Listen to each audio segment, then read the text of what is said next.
नमस्कार साथियों, स्वागत है आप सभी का स्टडी IQ पीसेस चैनल पर। मेरा नाम है अभिषेक और आज बिहार की खबर में हम बात करने वाले हैं बिहार में पटना में हुए एक मर्डर केस के बारे में। और वो हुआ है एक बिजनेसमैन का मर्डर।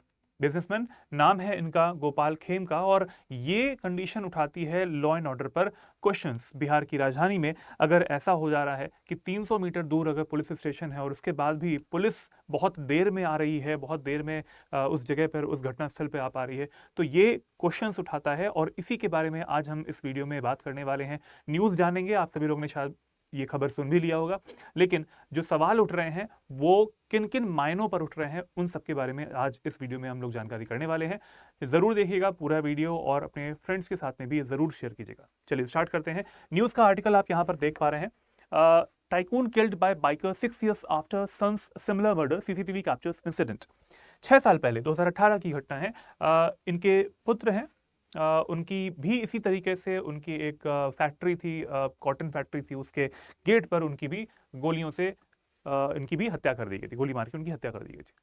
और 6 साल बाद ये फ्राइडे की घटना है, ये और फ्राइडे नाइट की घटना है जब गोपाल खेम का जो है इनकी भी हत्या कर दी गई है। तो सवाल उठते हैं कि क्या बिजनेसमैन अभी सुरक्षित हैं बिहार में।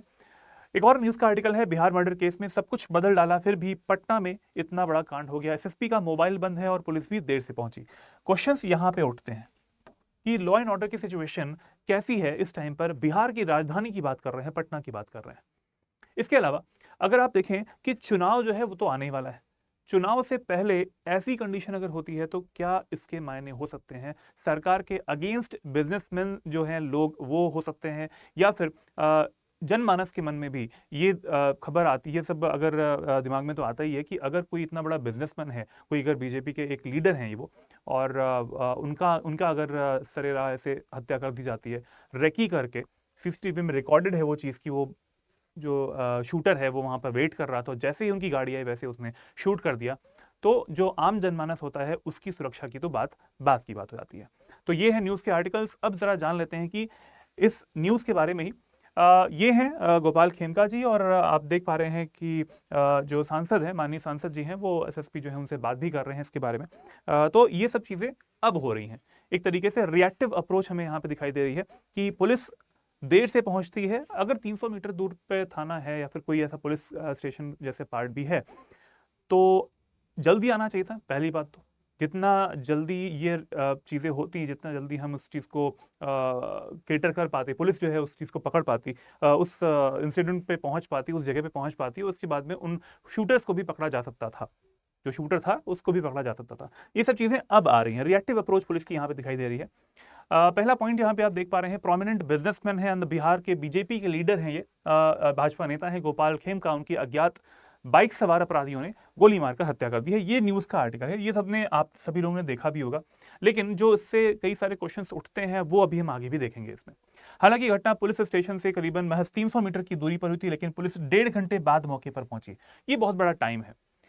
आपने सुना होगा कि एक इमरजेंसी नंबर होता है 112, 112 पे अगर आप कॉल कर देते हैं तो इमरजेंसी नंबर है, पुलिस कंट्रोल रूम पे वो कॉल जाती है, उसके बाद में आपकी शिकायत दर्ज की जाती है। 1.5 घंटे बाद 300 मीटर, ये तो कोई बात ही नहीं हुई।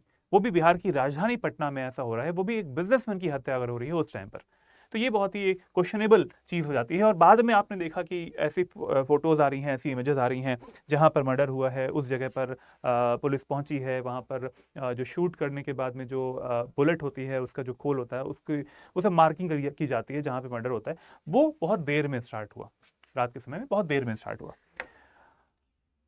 गोपाल खेमका है कौन, तो इनके बारे में आता है कि भाई ये है कौन। ये एक प्रसिद्ध उद्योगपति हैं, एक हॉस्पिटल है, नाम है इनका मगध हॉस्पिटल। मगध हॉस्पिटल के ये ओनर हैं, मालिक हैं, और कई इनके पेट्रोल पंप भी चलते हैं। ये तो चलिए उनके उनके बिजनेस की बात हो गई, ये उनके अर्थव्यवस्था की बात हो गई, उनकी जो इकॉनमी है वो उन सब की बात हो गई। लेकिन 6 साल पहले इनके पुत्र की भी, इनके बेटे की भी, गुंजन नाम है इनका, उनकी भी हत्या कर दी गई थी। वैशाली जिले के हाजीपुर औद्योगिक क्षेत्र में अपराधियों द्वारा उनके बेटे गुंजन खेमका की गोली मारकर हत्या करने के कुछ साल बाद इनकी भी हत्या हो जाती है। तो सवाल ये उठता है कि इससे पहले जब मर्डर हुआ था इनके बेटे का, तो क्या इन्होंने, क्या पुलिस ने जो शूटर था उसको तो पकड़ लिया था, ये तो पकड़ा था, लेकिन शूटर को भेजा किसने था, उनको क्या पकड़ा था कि नहीं पकड़ा था, इसके ऊपर क्वेश्चन है। केस बंद हो चुका है वो वाला, क्योंकि शूटर की भी डेथ हो चुकी है, तो वहीं पर केस क्लोज हो चुका है, फाइल बंद हो चुकी थी।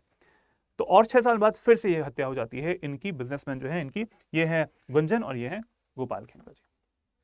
पिता और पुत्र दोनों की हत्या हो चुकी है। अब क्वेश्चंस जहां पे उठते हैं वो है पुलिस के ऊपर। पुलिस क्या कर रही थी उस टाइम पर, कॉल किया गया तब भी क्यों नहीं आ पाई? 1.5 घंटे के का समय, 300 मीटर दूर अगर है वो चीज़ तो बहुत बड़ा समय होता है, बहुत लंबा समय होता है वो। 1.5 घंटा तो में तो शूटर कहाँ से कहाँ निकल गया होगा। तो क्वेश्चंस यहाँ पर राइज हो रहे हैं, और ये बिहार में की राजधानी अगर पटना में हो रहा है तो बाकी अन्य दूर दराज के जिलों में या फिर जो क्षेत्र होते हैं, कस्बे होते हैं, वहाँ की तो बात आप छोड़ ही दीजिए। तो क्वेश्चंस कौन कौन से उठ रहे हैं उनके बारे में जरा जान लेते हैं। पहला क्वेश्चन यहाँ पे उठता है कि डिलेड पुलिस रिस्पॉन्स क्यों था? नीतीश कुमार जी जो हमारे चीफ मिनिस्टर हैं, माननीय मुख्यमंत्री जी हैं, उनकी तरफ से हमेशा बोला गया है कि बिहार में जो जंगल राज है वो अब समाप्त हो चुका है, ऐसा उन्होंने बोला है। पहले रहा करता था, लेकिन आज के समय में ऐसे इंसिडेंट्स अगर हो जाते हैं तो ये पूरी तरीके से जंगल राज की वापसी की ओर इशारा कर रहे होते हैं। पुलिस की देरी से प्रतिक्रिया, ये एक क्वेश्चन उठता है, पहला क्वेश्चन। अगला देखिए, failed protection for a high risk target. इससे पहले 6 साल पहले अगर उनके बेटे की मृत्यु ऐसे हुई थी, उनकी हत्या हुई थी, तो क्यों उनकी सुरक्षा नहीं करी गई थी? उनकी सुरक्षा होनी चाहिए थी। और अगर केस क्लोज हो गया है तो शूटर को भेजा किसने था, क्या उसको पकड़ा गया था, इसके बारे में क्या जानकारी थी पुलिस को? इस पे भी अब सवाल उठना, फाइल खुलेगी, पहले वाली फाइल खुलेगी और फिर से सवाल उठेंगे इन चीजों पे। उच्च जोखिम वाले लक्ष्य की सुरक्षा में विफलता भी पुलिस की तरफ से देखी गई है। अकाउंटेबिलिटी, ठीक है, अकाउंटेबिलिटी जो है वो किसकी अब आएगी, इस पर भी सवाल उठते हैं। इजी वेपन अवेलेबिलिटी, देखिए आजकल आप सभी लोग वैसे जानते हो कि शूटिंग जो शूट करना होता है उसके लिए जरूरी नहीं है कोई कोई एक इंपोर्टेड वेपन ही यूज किया जाए। देसी जो कट्टे होते हैं उनका भी यूज करके हत्या कर दी जाती है और वो बहुत ही इजीली मिल जाता है। देसी जो हथियार बनाए जाते हैं उनके लिए भी जो रॉ मटेरियल से बिल्कुल बनाए जाते हैं वो भी अवेलेबल होते हैं मार्केट में। आप सभी लोग जानते भी होंगे, मूवीज में भी हमने देखा है, और ये रियलिटी है। मूवीज जो होती हैं वो रियलिटी का पार्ट होती हैं, रियलिटी से उनको वहां पर रिप्रेजेंट किया जाता है मूवीज में, और ये अवेलेबल है।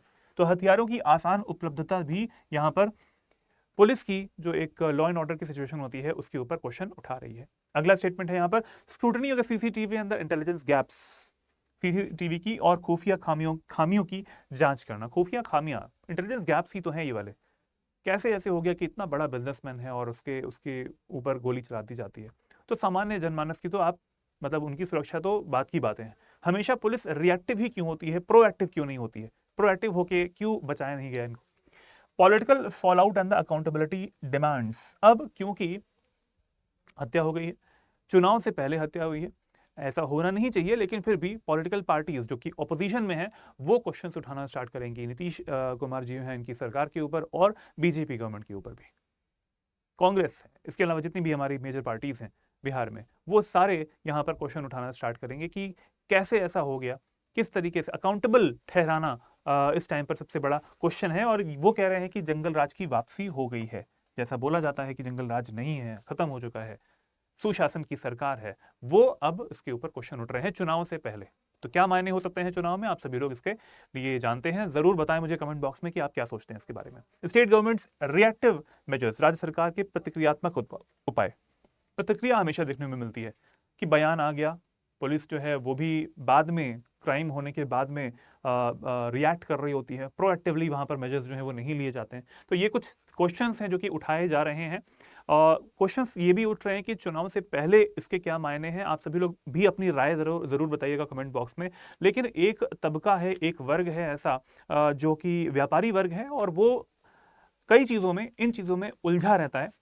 और एक और चीज भी यहाँ पे जुड़ा हुआ है, वो तो उलझा रहता ही है व्यापारी वर्ग की, लॉ एंड ऑर्डर के साथ में किस तरीके से रहा जाए, हमेशा पुलिस की सहायता मिलेगी उन्हें, नहीं मिलेगी, या फिर इसके अलावा एक और चीज है कि क्या बाहर से अब कोई इंडस्ट्रियलिस्ट इन्वेस्ट करने के लिए या फिर कंपनी खोलने के लिए यहां पर आएंगे।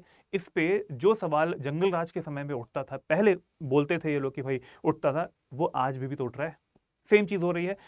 ये जो केस है, ये जो मर्डर केस आया है, इसमें कुछ चीज़ें ऐसी भी निकल के आ रही हैं। गोपाल खेमका जी के जो भाई हैं उनकी तरफ से ऐसा बोला जा रहा है कि ये लैंड डिस्प्यूट की वजह से ऐसा हुआ है। ज़मीन का मामला है और ज़मीन का जो रेट है वो हाई है और लो है, लो में खरीदना चाहते हैं कुछ, तो ये सब चीज़ें यहाँ पर निकल के आ रही हैं। पुलिस इस पर पूरी जांच अब कर रही है रिएक्टिव तरीके से। मैं बार बार एक वर्ड यूज़ कर रहा हूँ, रिएक्टिव तरीके से।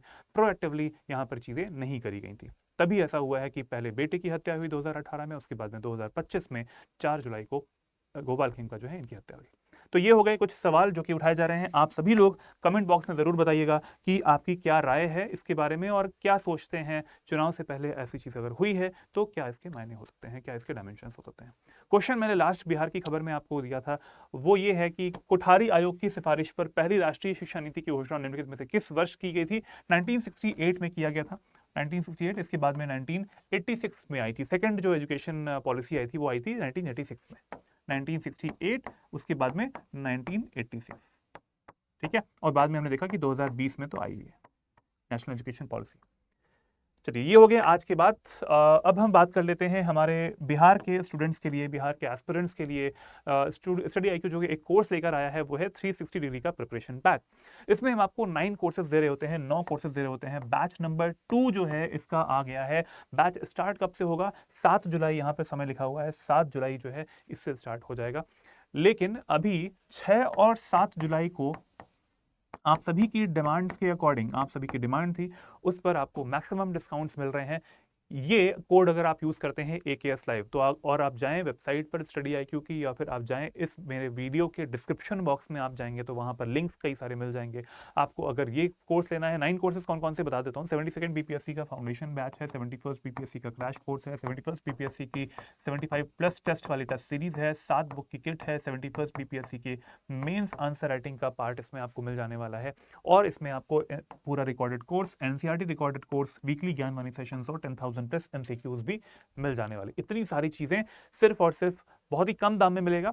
इससे भी कम हो चुका है रेट अगर आप वेबसाइट पर जाएंगे, क्योंकि 6 और 7 तारीख को स्टडी IQ अगेन आप सभी लोगों के लिए प्राइस को कम कर दिया है इसने। AKS लाइव कोड का यूज कीजिएगा तो आपको मैक्सिमम डिस्काउंट मिलेगा और मेरी मेंटरशिप भी मिलेगी। इसके अलावा अगर आप फाउंडेशन बैच का हिस्सा बनना चाहते हैं तो फाउंडेशन बैच आरंभ 5.0 में आप ले सकते हैं पार्ट। प्री मेंस और इंटरव्यू की तैयारी इसमें करवाई जाती है। इसमें भी AKS लाइव कोड का यूज करेंगे तो ये अमाउंट आपका हो जाएगा 9999, 9,999, सिर्फ और सिर्फ 6 और 7 जुलाई के दिन ऐसा होगा। 7 तारीख से हमारा बैच भी स्टार्ट हो रहा है, तो और 6 और 7 तारीख को अगर आप कोर्स लेते हैं तो AKS लाइव कोड का यूज करें। 9999 में ये कोर्स आपको मिल जाने वाला है। फाउंडेशन का बैच है, प्री मेंस इंटरव्यू की तैयारी इसमें करवाई जाती है। मेंटरशिप मेरी मिल जाएगी आपको, एक और मेंटर मिलेंगे। कोर्स की वैलिडिटी है 2 साल की, 2 इयर्स की वैलिडिटी है और पूरा सपोर्ट आपको मिलेगा तीनों स्टेजेस में, प्री मेंस और इंटरव्यू। इस वीडियो का अगर आपको PDF चाहिए तो आप जा सकते हैं मेरे टेलीग्राम चैनल पर, लर्न एंड ग्रो विद अभिषेक। मेरी ईमेल ID है abhishek.singh@studiiq.com। यहाँ पे भी आप मुझे मेल कर सकते हैं। इस वीडियो को अपने साथियों के साथ में, अपने फ्रेंड्स के साथ में जरूर शेयर कीजिएगा। जरूर बताएं कि आपकी क्या राय है इस वीडियो को देखने के बाद में। कमेंट बॉक्स में जरूर बताइएगा। और क्या सिचुएशन इंप्रूव होगी बिहार में लॉ एंड ऑर्डर की, जरूर बताएं। जय हिंद, जय भारत।